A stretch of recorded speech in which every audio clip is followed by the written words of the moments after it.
Okay, thanks very much everybody for coming back so promptly. We've had to change the panel a wee bit from advertised, partly because of the weather, partly because people couldn't make it. So apologies from Tim Downey and from Lynn Allen, who was a bit of a shame because we hoped to present Lynn with her ladies' trophy, which she didn't get last year. I was rushing around last weekend engraved and she didn't come, but we'll do that another time, which is fine. This part of the evening, we're going to, as you can see, we've set up our panel. I'm going to ask them in a minute just to give a bit of background about their involvement in the race and what they've done and so on. But if I could ask you, we're quite small and intimate tonight, so it's a good chance to ask the questions that you want. I've got questions I can ask, but I'd far rather get questions from the audience than the ones that you want to ask. So please, while they're introducing themselves, have a think about that. If I can maybe start, Adrian, can I start on my left with you? I think most people know you, but you can maybe give a bit of background. Some of you may have heard this before, but I think my mum said I ran my first race when I was 4 years old, and then they got longer as I got older.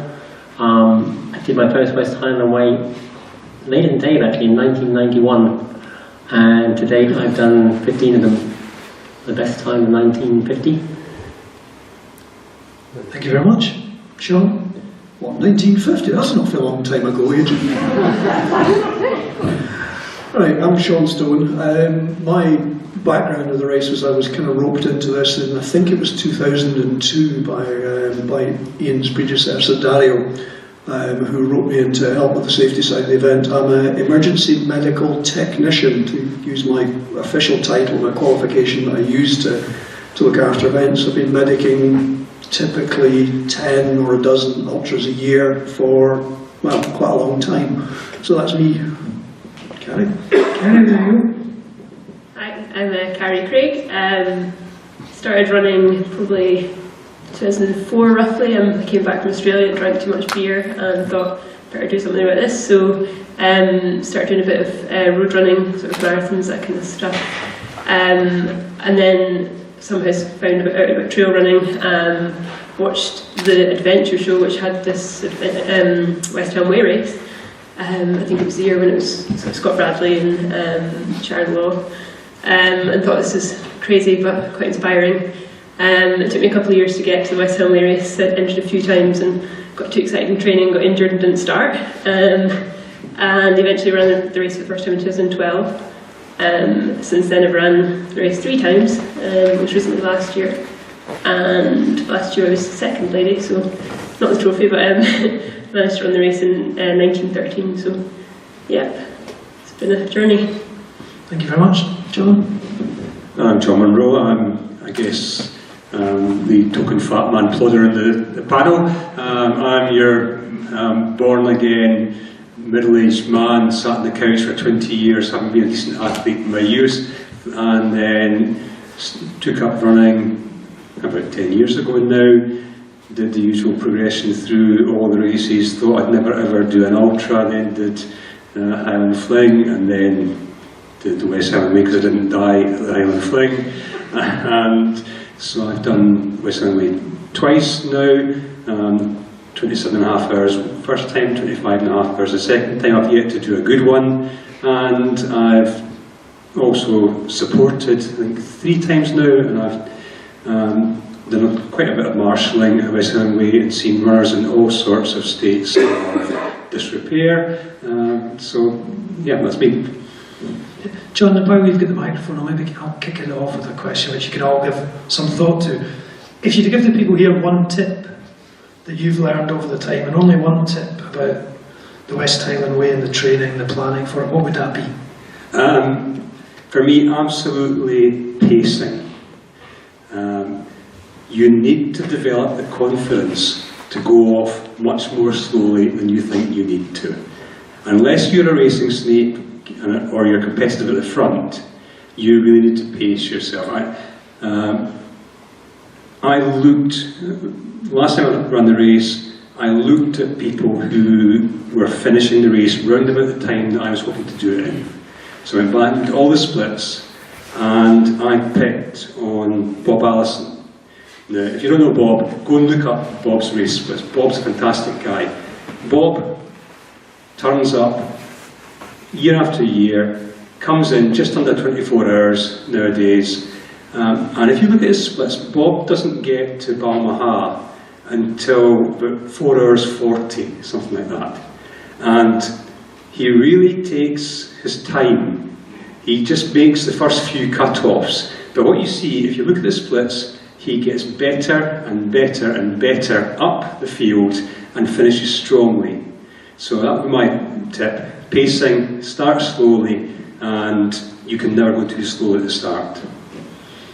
Pass it on to Carrie for your thoughts. Yeah, also, be more like Bob. He does have incredible splits. Eating, I would say it should just be a giant picnic. If you ever feel rubbish, then try eating.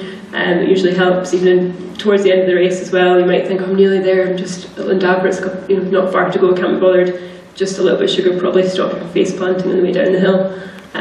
So yeah, just get your eating sorted, I would say. Sean? Thanks, Carrie. Yeah, from my perspective, it's really quite simple. It's going to hurt. It's going to hurt a lot. Get that one into your head early on, before you even start. It's going to hurt, and it's going to hurt even more than that. Expect it to hurt. You know what's coming. Then just keep going. Thank you very much. And Adrian? Learning by experience from my first couple, I would echo what Dave said earlier. It's hills and hills, but I'd go on further than that and saying it's doing hills when you're tired. So don't just do hills when you're fresh. Go out and do your 3, 4, 5 hour run, but make sure you do the hills in the last hour. If you're getting a long day, just make sure you stick in them in a row at the end of your 7 hour run. Sounds quite challenging. I'm looking out, so if anybody's got a question, please stick your hand up and don't be shy, because I'm sure we'll get through, and there'll be more and more as we go. No question is too stupid. No, it's not.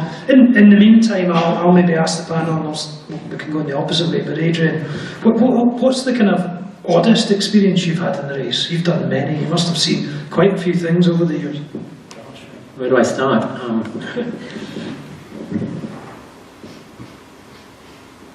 I'll pass along and come back on that. That's fine. I'm not going to be here for a while. That's quite an easy one for me. One of the West Highway race years, I can't remember which one it was, quite a while ago. It felt like every second runner coming in the door of the leisure centre in Fort William fell over. And normally speaking, they wait until at least they've sat in a chair for 5 minutes, had something to eat, and then they kind of feel a bit uncomfortable and they start to move around, and then they try to stand up, and then they fall over. This particular year, they were coming in the door and falling over, and we just had to keep scraping them up off the concrete floor, which was messy. So yeah, that was the strangest thing I think in my experience. Carrie, have you got any thoughts? This is quite an easy one. Yeah, the strangest thing I saw was in my first West Highway race, penguins. Going into Fort William, it was just getting dark, and I was convinced there were penguins on the trail ahead. Who knows? It's good. Well, I'll get this story out of this thing that happened to me, first West Highland Way. I really didn't pay attention to the chafing that was happening, and this resulted in me sitting in Octa tyre, trying to apply a compete to my left testicle. When you've been running for 10 hours, that's not an easy job. You have a crew for that kind of job. I do have a crew for that sort of job.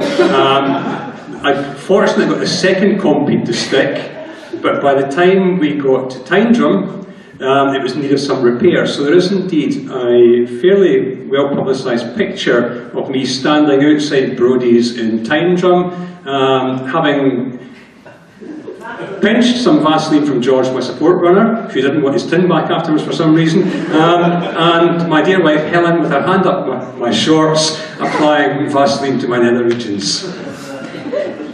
This race shows the lengths wives will go to in terms of love, and husbands and partners as well. But beyond the call of duty, I think is fair enough. Adrian, have you anything you want to pick? No, you don't want to pick back. I was wondering if you were going to talk about the time when there were people coming along the course from Bridge of Orchid to Tyndrum in motorability scooters. And I thought I was hallucinating, but it was actually part of the Caledonian Challenge, which Dave mentioned earlier. It was part of the Caledonian Challenge inclusivity attempts. So they had people doing the 7 miles, and it was the oddest thing I've ever seen during the race.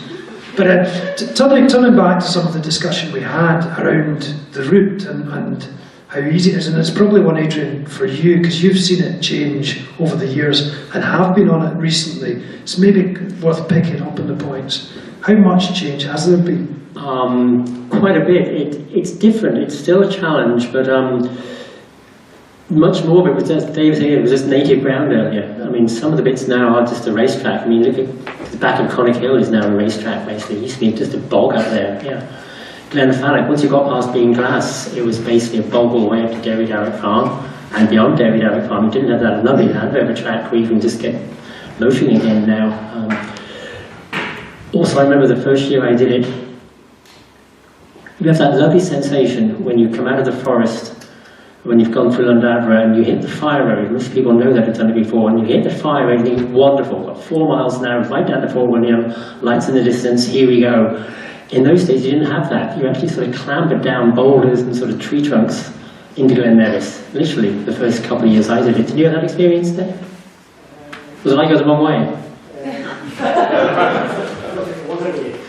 Exactly. Yeah, the path sort of evolved over the years. Yeah, exactly. Yeah. So, is it different? I mean, people play the game of comparing Dave's 15:26 with the times that Paul Goodman has done. It would be very interesting to just to sort of have this virtual race of Dave against Paul, and they're both at their best. And I'm pretty sure I know who would come out on top if it was a head-to-head. It's this guy. Can I maybe, Dave, can I maybe bring you in with a question, because it's picking up on that, and some of the times we've seen over the last few years, I think we've had course record after course record after course record, and this year with the incredible 13 hours 41, and okay, the course has changed and so on. But what are your thoughts when you see these times being bashed out? What, the 13 hours and 14 hours? I think it's long overdue. Should have been done ages back. I'm not sure why it wasn't. The only reason I did 15 hours back then and Hartley did 15:32 was because we raced each other every single metre of the way, and there wasn't a let up. Whereas I'd be really interested to see a race between two top-notch runners and see what they could do, but I'm quite sure it would go over 12. The year that 89, Hartley was going for 15, and if he'd held the pace that he was running, if he'd done negative splits like I did, he'd have managed that easily, but he couldn't quite hold it. So it's long overdue. It'll just get quicker. No, it's fascinating to see, because we had a race like that. Some of you may remember, I think 3 years ago we had Paul Giblin and Robbie Britton raced, certainly for the first 50 miles before Paul came away, and I don't think we've had a race like that for quite a number of years. So yeah, really, really fascinating. One of the questions I'm quite keen to ask all of you is, do you think with the focus on Facebook and all the sites and all the bloggers and everything else, people are now tempted to train too much and overtrain? See it from different ways. Sean, you've got the microphone. Any thoughts from your perspective? For me, that's quite a difficult one to answer, because I'm not an ultra distance runner myself. Because what I see is the mess that comes up afterwards. And I generally see the broken ones, not the successful ones. I'm going to have to pass on that one. Sorry. I'm not sure, just listening to Dave earlier with the 240 mile a week, I'm not sure. Because I'm maybe spending too much time on social media and not getting those miles in. So I don't know, I think there's so many opinions on Facebook, and there's so many things on social media, seeing people out for runs, taking photos. You can get caught up in it all, but I think just good to honest mileage and get out and enjoying yourself on the hills is the way to go. But yeah, I think there's a temptation to look at what other people are doing and get a bit caught up on Strava records or what else is going on in other people's training, and it can get a bit much if you just take it back and just go out and run, enjoy it. I think on one hand, the social media gives you healthy competition, it gives you a healthy stimulus to see what others are doing. But I think there's a real danger sometimes that, two dangers really. I worry that a lot of people try the West Highland Way too soon. I think they take it too early in their running careers, particularly runners who get into running later in life. and they've got to go and do the next thing, and they probably don't have the base fitness or the base mileage. They might be successful, but it could also be the end of their running career. And I think it encourages probably too many junk miles. You know, I believe quite strongly in that training should be specific. If you're going to train, go out and do training for a purpose. And sometimes it's, oh, somebody's doing a run, let's go and tag along with them without any great thought as to the purpose of it. So I think that there is danger in it, but there are also positives there as well. Sean, did you want to come in again? Yes, there was one thing that did occur to me there, was that I think, touching what Carrie said about people seeing what other folk are doing, I think there's this definite too much of an emphasis on lots of other people are charging in and doing, you see other people doing a fling, a West Highland and a Devil all in a relatively short space of time. For most runners who haven't got a career of really building up their mileage behind them, I think that's a huge stress on someone who's recently come into ultra running, even within their, say, their first or second or third year of running. They haven't built up that background strength. I think that does take time, and I definitely see people who've broken themselves as a result of trying to do too much in one season. Adrian, I know you've had concerns over some of the advice that's been on social media. Yeah, I mean, I'm not a huge social media person, but Facebook does have its role, and all these forums have a role. But from dealing with my work at Runner Become and with the work I do with some of the Scottish and GP squads with runners at all levels now, the one thing I will say is when I look at Facebook sometimes, I'll echo what the best physio in Edinburgh says. It's just that Facebook and Google are not your physio. Sorry, if you've got an injury problem, please go and see a physio. You can put a post out on Facebook and you'll get about 20 different replies, all of whom haven't even looked at your foot, haven't looked at your back. Same with training. You can get advice and inspiration from social media, but Facebook is not your coach. Coaching is such an individual thing, whatever you're planning to do, whether you're planning to compete like Dave did, or whether you're just the first time you just want to finish and complete. Finding your training level is such a... I think most coaches will tell you the key to training is finding your breaking point. And that's a difficult thing to find, so you've got to be broken to find it. Okay? So once you get close to it, and even Andy Young talks about this with Laura Muir, he gives the red line sessions, and he doesn't tell her what they are, but he's putting her over that red line because he's only going to make progress by doing that. But that's when he finds the boundaries he can work within. And that's the same for anybody, even if you're planning to run the West Highland Way in 35 hours. You've got a breaking point somewhere. You don't want to find it before the race, for sure. You certainly don't want to find it within the race. You want to find it somewhere as a happy medium, so that you're still enjoying everything. Thank you. There's a question. I'll hold my soapbox now, sorry. There's a question, Blair? Hi there. This is my first West Highland Way, but I've supported it in the last 2 years, and this is more a question for John, because I know the runners I've supported, they've been really reliant on their support crew, and obviously Dave, the first runner, speaker, says that go without a support crew, but how did you feel? Do you think you would have completed it without your support crew? Yeah, the question was around support crew, just for those who can hear, so we could pick up, just about the importance of that and whether John thinks he could have got by without one. When I first did it, there was no way I could have done it without a support crew. Now, with hindsight now, having done a few more races and actually having done other races where there is no support and done them quite successfully, then you learn that, yeah, there are different ways of doing things. But certainly when you're approaching the West Highland Way, for me, the support is absolutely essential. It's part of, you know, when you look like me, you've got on the background like me, if you're going to run 95 miles or 96 miles or 100 miles, that's a big deal. Actually, running 30 miles is a big deal, so your head's got to be in the right place. The whole thing's got to be an adventure. So for me, your support crew is part of that. I like looking forward to seeing my support crew. For me, you've got to pick people who do the job that you want to do. You know, I like a support runner who's actually just going to be there and be half a step in front of me and keep me honest. And so I sometimes will I've deliberately picked a support runner I picked Amanda Hamilton last time around because Amanda is very good at doing that dogged thing of just plodding on, plodding on, plodding on. I'm rubbish at that. I get bored. I hate it. I want to give up because I'm not getting there fast enough. So actually somebody who's just going to quietly be half a step in front of me is what I need. I don't want somebody rabbiting in my ear telling me, you're nearly there now, you're doing great, telling me stories. That would do my head in. That's not for me. So you've got to pick the right people. You've got to trust them implicitly. You've got to look forward to see them. And you've got to, everything people tell you about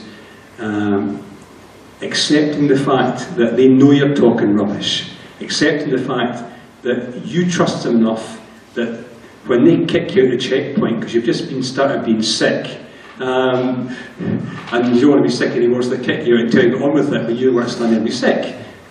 You just really want to do it as part of a team, and then the whole thing should be fun. You've got to believe in your crew.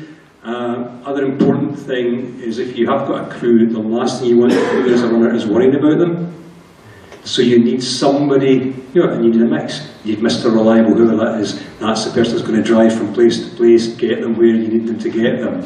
You need somebody who knows you, who can feed you the right things, who can find the things from the back of the car, the things that you haven't told me you want, the things that aren't on the plan, all the things that you suddenly decide, because your plan will be rubbish by the time you start. So always, but there will be things that you don't want that are hidden in the back of the car that you don't know you want, and they've got to be able to find that for you. So first time around, certainly no way could you do it without a crew, and actually having the crew is part of the whole adventure that drives you on. We should make clear that no way can anybody be doing it without a crew, because it's one of the fundamental race rules. So, and that's very much in place as part of the safety plan, that if somebody does get injured, we don't have the resource elsewhere to get them out of the course. So we do recognise people are capable of running that distance. It's not really about that, it's more about the environment. John, just while we used the microphone, I was just going to give you a minute to sort of say, you'd mentioned you'd done a number of other unaccompanied races. The most recent one, somewhere in the Indian Ocean, I believe. Do you want to just say a couple of words about that? Oh, yeah, the most recent one I did was a race called the Diagonal des Fous in Reunion Island in the Indian Ocean. It's a little over 100 miles. It's a little over 40,000 feet of climb, so 4 times the climb in the west, or 3.5 times the climb in the West Highway, 40,000 feet of descent, round the volcanoes on Reunion Island, and horrendously technical terrain. And very hot, yeah. It's as an indication, my West Highway time, as I said, is 25 hours-ish. It took me 49.5 hours to complete this race, and I was in the top third of the field. It was quite remarkable performance, and as I say, having spent a Saturday night desperate not to go to the toilet in case I missed John on Facebook Live, I appreciate what an event it was. Sean, can I come in on the support aspect, because it's quite a useful one maybe to pick up. We have had some concerns about support having to look after themselves.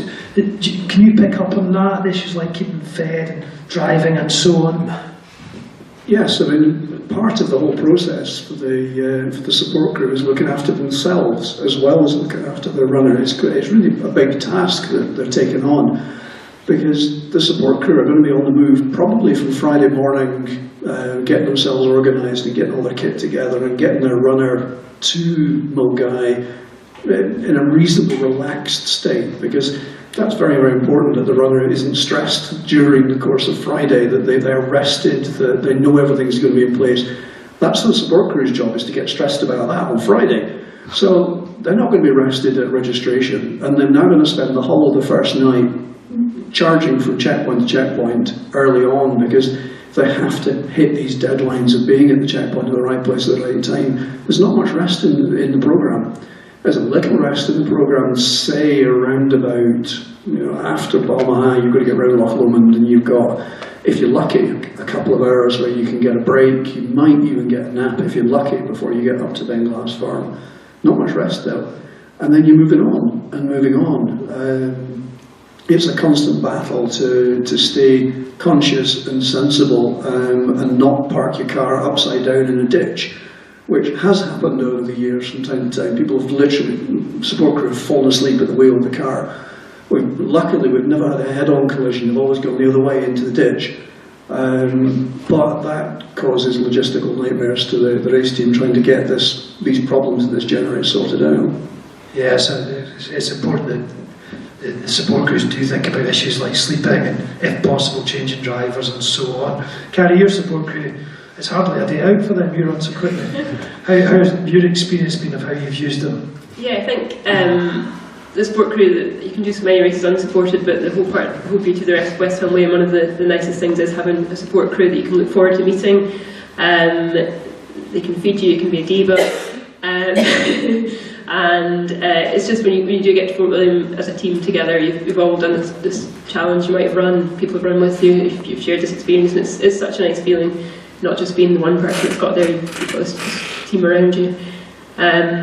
It's just great having someone who can think for you when you're a bit, sort of later in the race when your brain's not working as well, but make sure you're taking food with you, whether you eat it or not, just stuff it in your pocket. And don't eat it is a different matter, but they will try and make you eat things, bring you chips, at Glencoe Ski Centre, bring you ice cream if you're feeling like a diva, that sort of thing.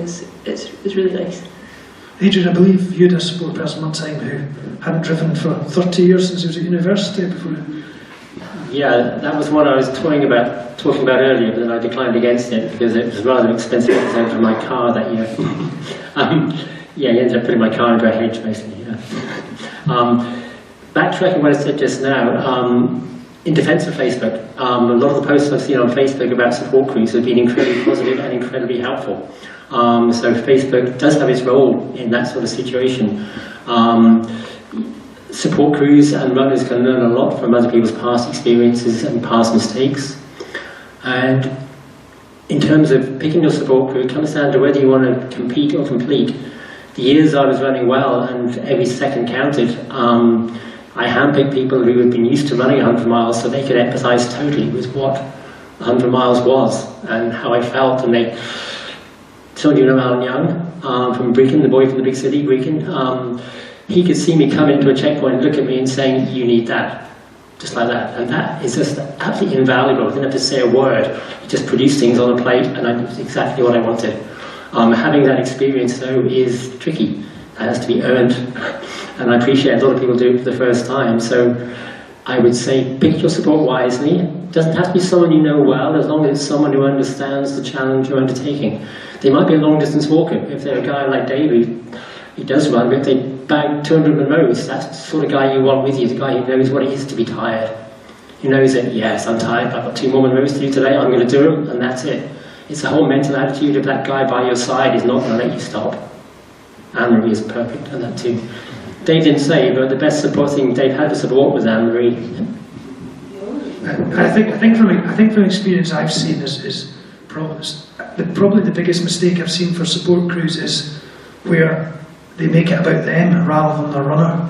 And you sometimes see a support crew who'll say, "But I came out because I wanted to run the last 2 sections with you, and you happen to be running at a pace you're not allowed a support crew."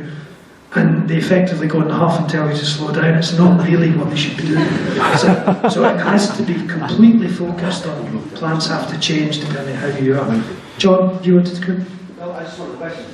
I tried to sort of say, yeah, the golden rule of a support crew, when I first got into team management as well, John Nagle was in charge of GB team at the time, said, the golden rule about support crew, it is not about you. You are the least important person, your runner is the most important person. And you're just a servant of your runner, basically. If you're a runner, it's your day. It's your day to be looked after.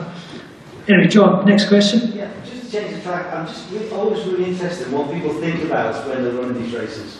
So are you a runner who wants to get away from it and thinks about anything but running, or are you someone who's really focused and thinking about your race and your food and whatever else? What goes on in your head? Well, I'll just quickly summarise the question in case it's not picked up, but it's really what's going on in what's going on in your head when you're running these races. What do you think about it? Carrie? Food. Generally, it's just for me, it's a constant kind of MOT of how am I feeling, am I hungry, am I thirsty. Looking around as well, I mean, the trails are beautiful, there's so many things to look at in trail running, which is a beauty compared to road running. If I'm having a tough time, I will maybe put some music on just to really focus myself, but just chat to other runners as well. Yeah, I don't really have any profound thoughts when I'm running, it's just generally how am I feeling, what's next for eating, and just looking around the scenery. I kind of keep myself to myself. My head is fairly blank. I tend to focus on how am I doing, how much is this hurting, it's still hurting, this is horrible, why am I doing it? And I suppose specifically the West End Way, the one thing I do think about, because I try and keep it easy for myself, I think, have I made it to Benglass? That's actually really important to me, because in terms of a sort of mantra thing, I'm going to make it to Benglass. If I make it to Benglass, I know I'll make it to Time Drum. And if I make it to Time Drum, I'll make it to the end, because I can walk the rest of it, if needs be. So, for me, have I got to any of these staging points yet? And if I have, then that's great. The rest of the time it's just moaning and bitching about things that are wrong and sore. Yeah, I forgot to mention the sort of self-loathing and how much I kind of settle my running stuff for at the end, occasionally. Helen, did you have a question? It's not really my question, it's Amanda's. She sent it to me because we were on the panel, but I think given what you just asked, it's actually a good question. Which is better, a happy runner or a grumpy runner? So which is better, happy runner or grumpy runner? Sean, you've got the microphone, I'm going to ask you that first. I think I generally mostly just see the grumpy ones, so I'm not really a great one to judge that. They all seem to be slightly grumpy when they're broken. Seems to be just a common feature. They're rarely happy when they end up in front of me. And Adrian, I think you're always a happy runner, is it? Try to be. Happy runner is always the way to be. Grumpy runners have a habit of just digging a hole for themselves, and the hole just gets deeper and deeper. And then the support crew have the job of trying to pull you out of that hole. And I've been on both sides. I've been pulled out of the hole, and I've also had to pull other people out of the hole. So, best thing is to stay happy from the start. Carrie? Yeah, I'd like to say happy runner. Actually, last year in the West Ham Way was probably the happiest I've been during a race, and it played out well. I do think if you get grumpy, you do start negative thoughts come in and things hurt more than they need to, and you're probably not a nice person to be around your support crew. So just try and take the positives where you can. But there are going to be bits that suck. They will. But try and have a joke or have a happy runner face. And John, this question was aimed at you, so... Well, I guess, I am Mr. Grumpy. I think the one golden rule is never be grumpy to your crew, though. I think... can I just come in, is that not, unless they do something really stupid? No, doesn't matter what the crew do, they're helping you out, so you're always nice to them. And for all that, I joke about being grumpy on the course. It's just that thing, I don't actually enjoy running that much, but so you're out there a long time, and you're sort of, why am I doing this? I know why I'm doing it, but actually, if you can be moderately content and focused and stay in the moment, then content's about the best I get. Okay. Keep things in perspective. I remember one of the few years in about the last 25 years I haven't been involved in the Highland Way. I was helping in that Riquet race in France, but I was having regular texts with Dario, who was on the way. I think it was 2009, and I suddenly got this text. It was the year that Chris Moon ran it, and I suddenly got this text in the middle of the night from Dario, sort of saying, "I just heard that Chris Moon has changed his leg." Those who don't know Chris Moon, he's the guy who had a bit of an incident with landmine 2 years ago, and then he's got one prosthetic leg, one prosthetic arm, but still manages to do incredible things. And he did the West Highland Way. He's finished it once and started it 3 times, I think. One year he even busted his leg, so he didn't have a spare one, so he couldn't carry on. And the last time, 2 years ago when I last did it, and it took me an awful long time due to several incidents, the thing that kept going through my head when I was having a tough time was just thinking of Chris. I think if Chris can do it, no self-pity. He's been through an awful lot in his life, he can still drag himself at the West Highland Way with a change of leg. I can never change of leg, but he could. But just no self-pity, just there's always someone worse off than you, no matter how bad you're feeling. Yeah, just one more thing on being happy and grumpy. If you are a happy runner, please be considerate. My first West Highland Way, we're doing the charge through Mugdock Park, and you get to a bit of a bottleneck, and there was somebody behind me who was hyper, totally overexcited, and they were introducing themselves to everybody in the pack, finding out where they came from, finding the life stories, what their predicted times were, and it was doing my head in. So that probably contributed greatly to me going off too fast and suffering later on. So please, if you're happy, be a bit less happy and just... There was a question at the back. Yeah, when you started off, you have a game plan, presumably. How true were you the game plan as far as the average sort of miles you were going to start off? And what percentage of the hills did you walk? You know, I'm particularly asking guys at around about 23, 24, 25 miles, just to put it into perspective, because there's a lot of Okay, the question's about game plan and how true people stay to their game plan, but also with an element of that, of how much walking was done around the hills and so on. John? Yeah, I've had one race where I set off and my game plan went completely to pot. I started throwing up at Glencoe and threw up 20 times between Glencoe and Kinlochleven, and so I really suffered there. I eventually slogged it home. Most recent race, I absolutely stuck to my game plan. I'd actually injured my Achilles 2 weeks before the race was due to start. I didn't know whether I'd actually make the start line. I set off the race not knowing if I'd make the beech tree. And so I had a game plan based on the sort of splits that I was mentioning earlier of setting off really, really slowly. I set off to the game plan. We just about did, except I followed Fiona Rennie, and there's a whole crowd of about a dozen of us took the wrong turn at Tinker's Loan and ended up coming back out having done an extra mile or so, and we're behind the sweepers by the time we got to the beech tree. So things do go wrong, but actually on that occasion I did stick to my plan and pretty much hit all my splits, and everything just worked, possibly because I got a bit less stress on myself and wasn't consciously chasing times. I was just out to actually manage my race, and I think that's maybe the difference. The first time I did it, I was fighting the race or chasing the race, and the second time I was actually just trying to be in the race and manage it as opposed to fight it.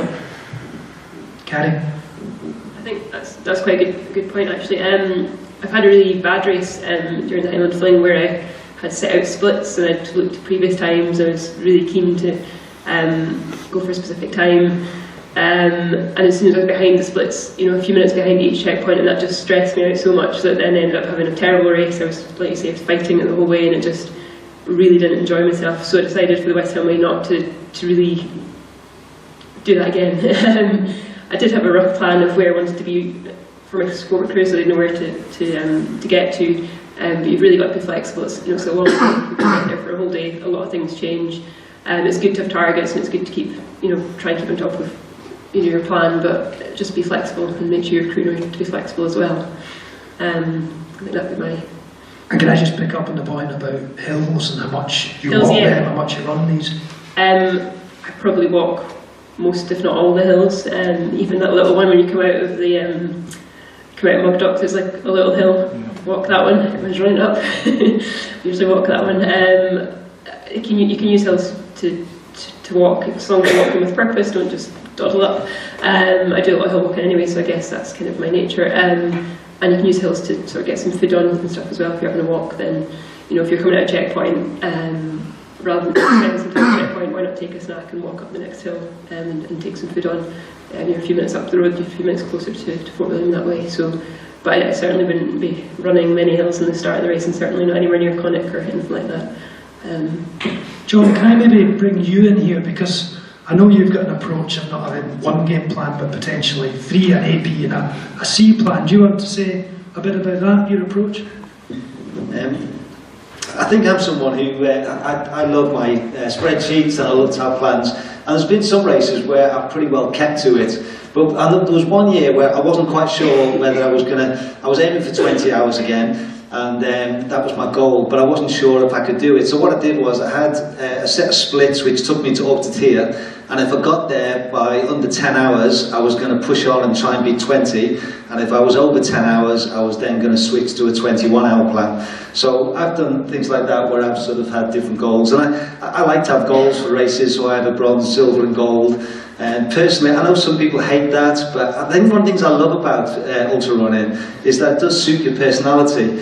And so for me, I love all the stats, I love having goals, and so that's what I do. But I wouldn't say it's for everybody. I've run with others who set off and they haven't got a single split, they haven't got a watch on, and they just run by feel. And that's great. So there are different plans, I would say.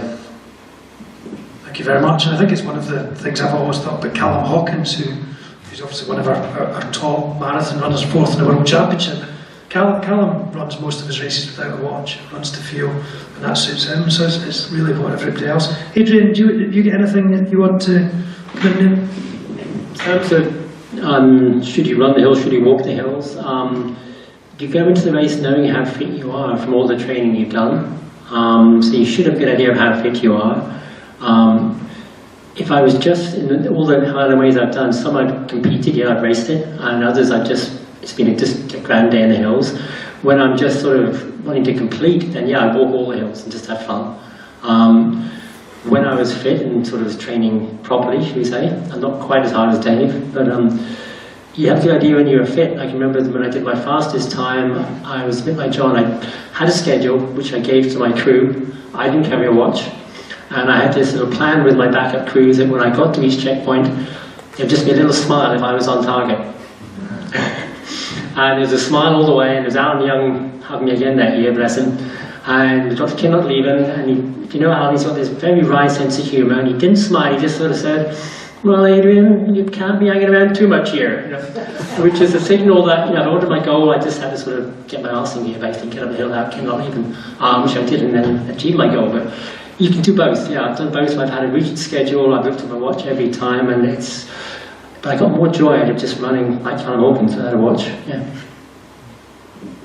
Thank you very much. I'm looking for if there's any more questions. Yeah. There's a question perhaps for John. You said you were a runner that had a 20-year sabbatical on the couch. It's sort of very similar to myself, and I was wondering if you've got any advice for how you prepare to go from a 50, 60 mile ultra to a 100 mile like West Underway. How do you best prepare for that transition? The question was around the transition from a 50, 60 mile ultra to effectively 100 mile ultra the West Hill Way, John. I spent quite a long time doing road races, doing marathons, and in those days the only ones of visibility were the Devil of the Islands and the Island Fling, and I would look at these websites and think, that looks interesting, but there's no way I could ever do that, so I could run another marathon, knowing how bad I felt at the end of a marathon. And then I just worked my way up. So eventually, having done the Devil of the Islands, which is 43 miles, Highland Fling, 52 and a bit, and when I got to the end of the Highland Fling, I realised I wasn't dead, and I could actually have kept going. And realising that was enough to say, okay, you're now ready to go and do the West Highland Way or have a bash at it. I think the biggest thing is that once you've got the training behind you, and you absolutely must have the training behind you, and everything everybody said about doing hills and doing mileage and being properly trained, once you've got that, the next thing you need to do is want to do it. You absolutely must want to get there. If you're half-hearted, or you're doing it because you've seen people get a goblet and you fancy a goblet, you won't get there. After 50 miles, it's all in your head, and belief, and keeping going, and dealing with the tough times, and just trusting your training. But belief is the biggest thing, actually wanting it. Carrie, do you want to pick up on that? Yeah, I would say it is, colleagues at work always ask, how can you run more than a marathon? And I think after that is just in your head, it's just wanting to do it. It's going to hurt. The last few miles of a race are always the most painful, and you think, I could never do. You get to Tyndrum and the Highland Fling, and I think there's no way I could go another 40 odd miles. The West Highland Way, the last bit from Lundavra, it's hard, but it's just your mind a lot of it. Can I pick up with the Highland Fling's been mentioned there, and I don't think came into existence as a training run for the West Highland Way race. I was one of the 17 in the start line 2006, and quite a small event. It's obviously now huge. I guess, question, is it an important part of a build-up doing an event like that, or should it not be done? What are your thoughts around that? I don't know if two experiences. So a couple of years ago I raced the Highland Fling pretty hard and then didn't make it to the start line of the West Highland Way. So I think if you're going to race it, you just need to be careful. You've got 7 weeks until the West Highland Way if you want to get a block of training, and then it is risky to go all out. But using it as a training run is brilliant. You've got drop bags, you're on the course, you can really see.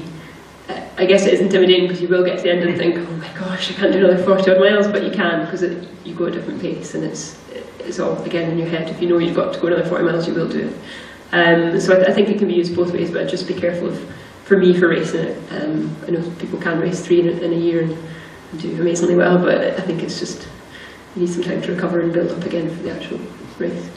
And Sean, you help out, you look after the medical side of both races. From what you see, thoughts people who you may see in both races appear, you get any trends from that side? You think about the wisdom or otherwise of doing a race, a 53-mile race, that close?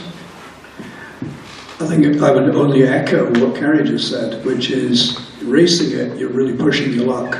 Yes, training run, a 50-mile training run in an established environment with lots of people around you is fantastic. And that's a really good taster, and that's a great way to step up.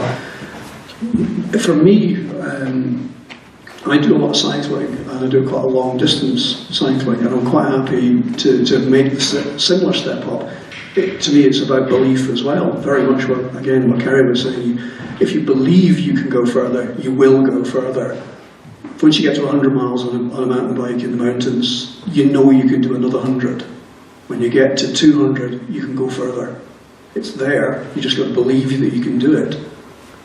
Adrian, what are your thoughts on this? I know you do a lot of planning for ultras for elite athletes and very conscious of the space between races. In terms of the space between races, as Carrie said, there's 2 elements. It's whether you're racing or you can do 7 ultras a year, but you can't race them all. You've got to know which ones you want to just do as training runs, as a social run, just to get the miles under your belt, practice your drinks, practice your pacing, and those you really want to push hard.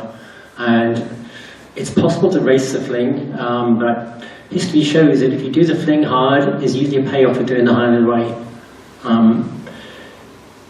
Can I just ask about the question, how many 50-milers have you done to date?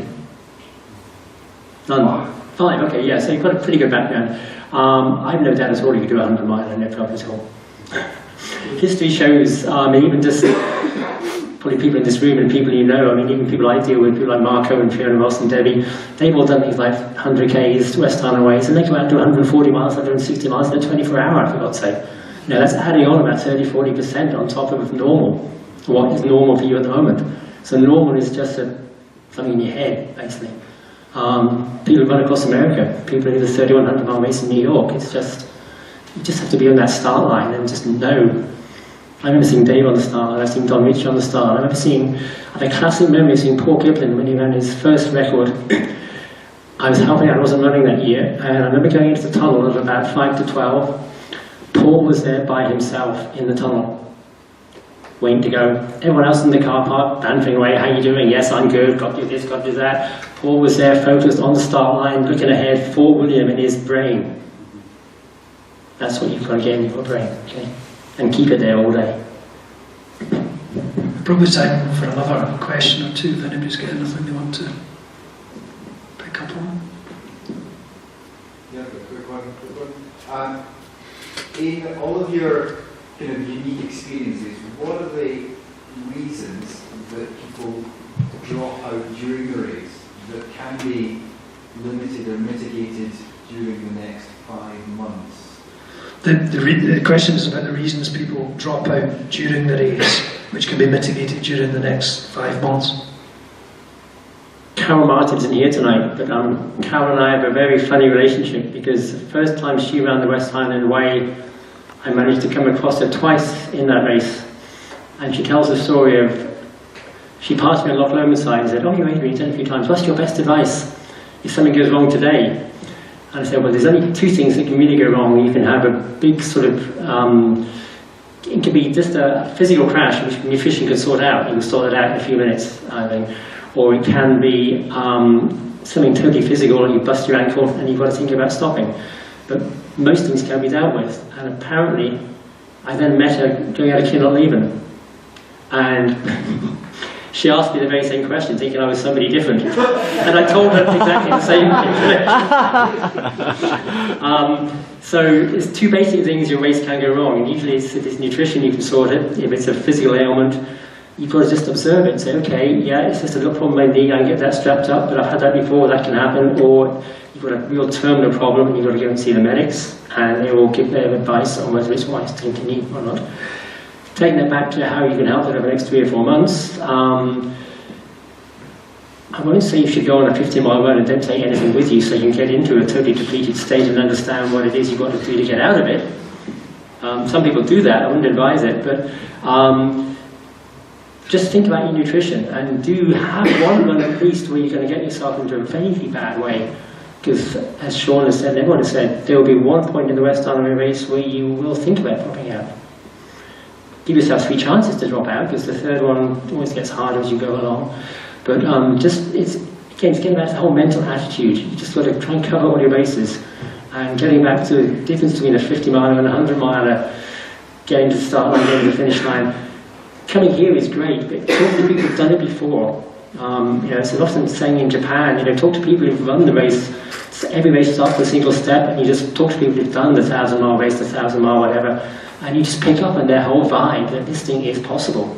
But it is possible if you listen to the people who've done it before and find out their mistakes as well. For a pass over to Sean, one of the mantras I always had in my head was, I've told people for 5 months I'm going to be doing this race, and I really don't want to go back to work and tell them I've not finished. They couldn't care less if I was 16 hours or 20 hours, it's just out there. So while that may seem important when you're running, it won't look important the next day when you're getting your goblet. Worth just remembering the finish is so much more important. Sean? Yes, once you get your place in the race, 30% or so of people who have a place will not make the start line. But once you get to the start line, 80% are going to finish. So you have a bet. Once you actually make it to the start line, you have an excellent chance of getting to the finish. That's a pretty good ratio, 80% finishers. And from where I sit, the most avoidable thing that will stop you getting from the start line to the finish is nutrition. And actually taking on fuel early enough that you keep your gut active in that early part of the race. And the biggest problems I see with people stopping is throwing up, unable to digest food relatively early in the race. That finishes the race for people. That stops them. They're not going to get to the end. I don't see that many broken bones. Some, not very many. And most of those people will actually finish unless it's a serious fracture. Minor fractures, folk finish. Rib fractures, they finish. Wrists, they finish. Forearm, they'll finish. So you can do it. Carrie, do you want to come in a minute? Yeah, I was going to quote some percentage stats there. Getting to the start line is most of the battle, and then it's just a long jaunt to Fort William. Your support crew, I think, making sure they're briefed in advance to not let you drop out is a good strategy as well. So if they, you are going to want to moan and you're going to want to maybe think about, oh, everything's going wrong and I just want to stop, as long as they know that that doesn't really mean you want to stop, and they'll be really disappointed if you stop, then that's good. And your feet as well. I would say I've never really, during the West Ham Way, had any issues with blisters or things. I did a race a couple of weeks back where my feet, the bottoms of my feet were covered in blisters, and that's unpleasant. So practicing your shoes, practicing your socks, usual advice, don't try anything new on race day. And just look after your feet, because they can be a right pain if you're putting them one foot in front of the other for 95 miles, and sore feet is not fun. John? I guess a little bit about the mental thing. So I've seen people stop too soon and who then regret it afterwards. You've got to accept it's going to feel bad at some point. And sometimes that bad point comes really early. I always get a really bad spot early on. It could be anywhere from Drimmen to Rowerdennan, but I know I'm going to get it. And I feel absolutely awful. I've come off Connacht Hill and think, how on earth am I even going to get to Rowerdennan, let alone further up the track? And it's that thing of just constantly being aware of the fact that actually you can do this, and okay, it's bad just now, but you can't keep going. I'm doing this sort of head to toe thing. How am I doing? Am I dead yet? No, I'm not dead. Okay, so if I'm not dead, then I can take a step or two. And if I take a step or two, okay, I'm really walking just now. Can I run a couple of steps? You run a couple of steps and walk a couple of steps, and then, well, I did 2, and that was all right. So can I do 4, and then 10 maybe? And you find actually, no matter how bad it is, it actually goes away. Or you get to the stage where your body realises, actually, you're not kidding and you're not going to stop, so we may as well go on with it, and you have this sort of truce. And it just all settles into sort of equilibrium. I find that aches and pains don't go away until 26, 28 miles. I come down Connacht Hill, I've got one leg which is pointing this direction, the other leg pointing in that direction, and everything just settles in after you get through that 26 mile mark for me. But you've got to acknowledge that you have real lows later on, but when you get them, that's part of the race, and you just keep going. I mean, I think Marco Consani offers a bit of advice which I really like, and Marco says, if you're not enjoying it, slow down. And I think that is a really useful thing to do. It's a long race with heaps of time. Stop, slow down, walk, fuel, take something in. Most of the problems we've got, the answer is food. But slow down, take your time. It's a long, long race. All you've got to do is get at Fort William. Thank you very much. And there's one very last question right at the back. Yeah, I have a question for Sean.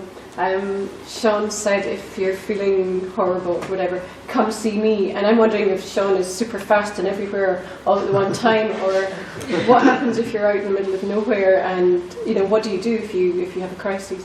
It's a question for Sean, which is, in terms of Sean has said come and see me if you've got an issue, but how can you see Sean if you're out in the course, and how can you be everywhere? Sean, do you want to pick up on that?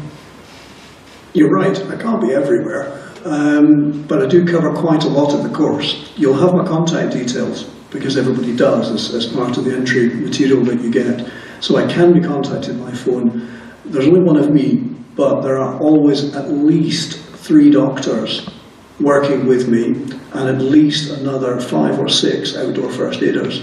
I can get somebody to you fairly quickly. If you're actually stuck and ill, then we can get help to you if you need it. Most of the time we'd rather you went forward to the next checkpoint and had a chat with the marshals there, speak to a first aider, get a hold of one of the doctors, and we can work out what's going wrong for you. And if there is something we can do, we'll try and fix it and get you moving forward again. Thank you very much, and thank you very much for some great questions. Just to finish off, I'd maybe like all to show appreciation to the panel for all the thought. Adrian, Sean, Carrie, John, thank you very much.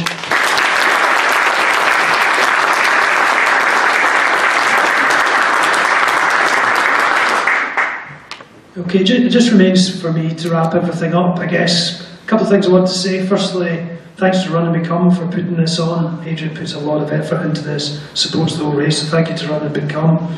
Thank you to Dave for his presentation, Sean, and for the panel, for everybody that's done that. It's greatly appreciated. Hopefully you've taken quite a lot away from tonight.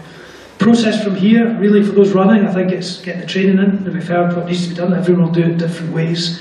From an admin point of view, if you're in the race, you'll hear from me towards the end of May, asking for information, medical information, so on. Please return that promptly. It just makes things much easier from the admin, and then we start to get to the build-up from that. So everybody does it different ways, and we all know that.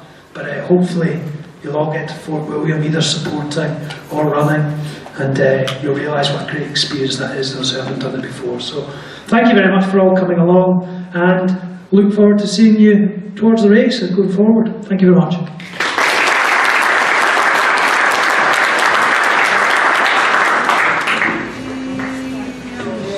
Walk the house,